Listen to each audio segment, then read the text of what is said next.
Hello everyone and welcome to another virtual pet video.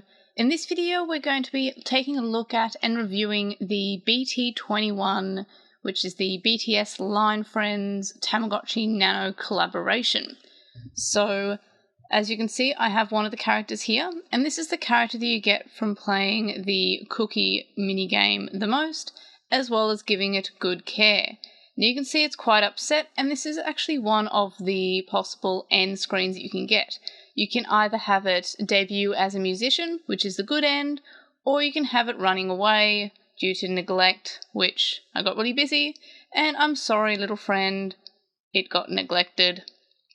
But in any case, we can start up a new one, and we start up with the basic character, and then depending on which games that you play, you get one of the Line Friends characters, and then there's two stages to it. There's the first stage, which is having it like in a sitting down position, and then as you can see in this one, he stands up, and that's his adult form. So let's start a new one. So it should be A and C together usually, which are these two buttons. There we are. And it's sad and leaves and goes back to space, as you do. And leaves a little bye-bye note because I neglected it and it left home. And then we can start up again with that starting character and try again. So I will try for a different character this time, and I'll hopefully not neglect it as much. Let's just turn the sound on. So we'll give it some food. And we'll give it some snacks. Also, what I've noticed with the BT21 Tamagotchi as opposed to all the other Tamagotchi Nanos we've had recently is that while some have fully Japanese, or in the case of the Geordie Tamagotchi, Korean titles, this one actually has a combination of titles in English as well as icons.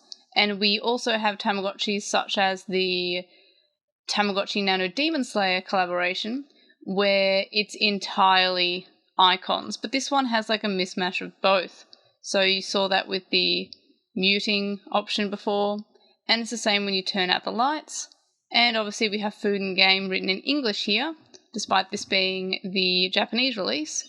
And then we have the food icons as icons and not as words.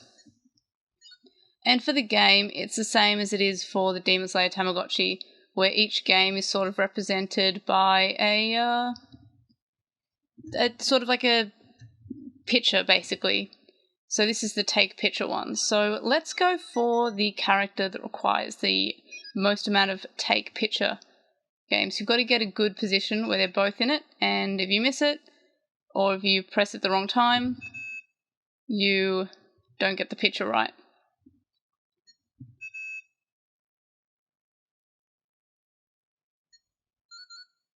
So you've got to get them both centered.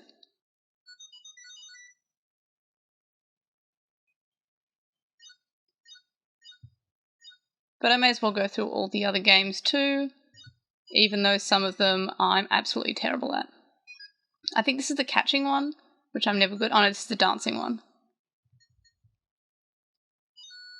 And I know I say this in every Tamagotchi Nano review video, but I do like how the games, even though they're all basically the same on each Tamagotchi Nano, I like how they're quite simple, they're quick, they feel kind of almost rewarding, compared with other Tamagotchis like the Tamagotchi Connection and the Japanese version of the Connection, is that those games all seem very, very long.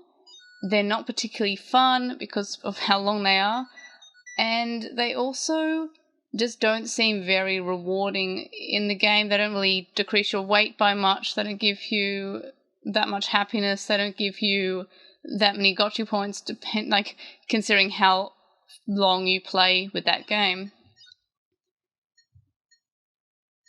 So I do like the Nano in that. But honestly, after playing every single Nano release, I think... this is one of the dodging ones, I'm terrible at these ones. but after... Oh, I moved towards it. That's bad. But yeah, after playing every single Nano release, I feel like I don't know if I'm getting burnt out on the Nano series. It's just that I'm noticing that each Nano more or less seems the same. And if it's a property or franchise that I'm not particularly familiar with, it's not as interesting. Like, if I don't know which character I'm getting, I'm kind of like, oh, that's a cute character, I guess. And then that's all I really care about it. And they more or less, after a while, just feel like they're just skins of each other. They're just different, or the same thing, but with different characters, and the minigames are all the same, and the foods are all the same, except they've just got different sprites that they use for it.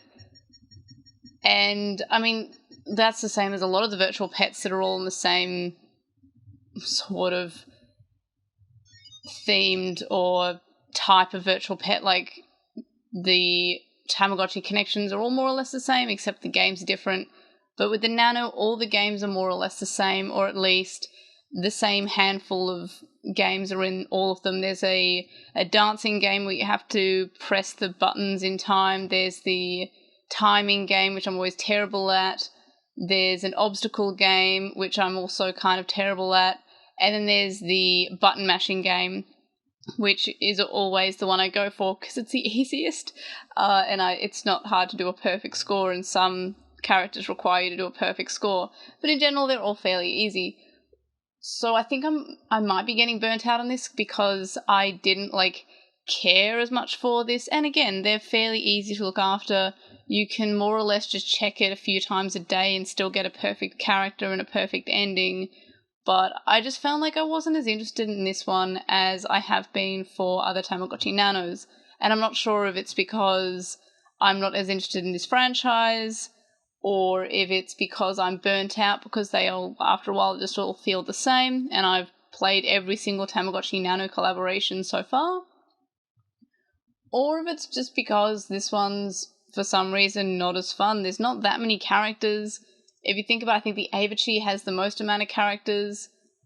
I don't remember there being that many random events compared with, let's say, the Twistchi, which I feel like was always having a little random animation event to show me. Or at least maybe I just didn't care enough to catch it. Or maybe it's all just a mix of all those things I mentioned that make this Tamagotchi seem less fun than the other ones. But it's likely the fact that I'm just a little bit burnt out on the Tamagotchi Nano series, and I can't really criticize it that much because it's just the same, and I'm sure that you're not meant to get every single Tamagotchi Nano. You're supposed to only get the ones that have the collaborations that you particularly care about. Obviously, Bandai would prefer if you build everything, but in any case, what am I going to give this in terms of review? As with all the other Nanos, 10 out of 10 for ease of use. As for enjoyment, I'm going to have to give it an 8 out of 10, just because I can't criticize it too much when it's likely the fact that I'm just slightly burnt out on the Tamagotchi Nano series. But in any case, those are my thoughts on the BT21 Tamagotchi. Have you played with this Tamagotchi Nano? Let me know your thoughts in the comments, and I will see y'all in the next video. Bye!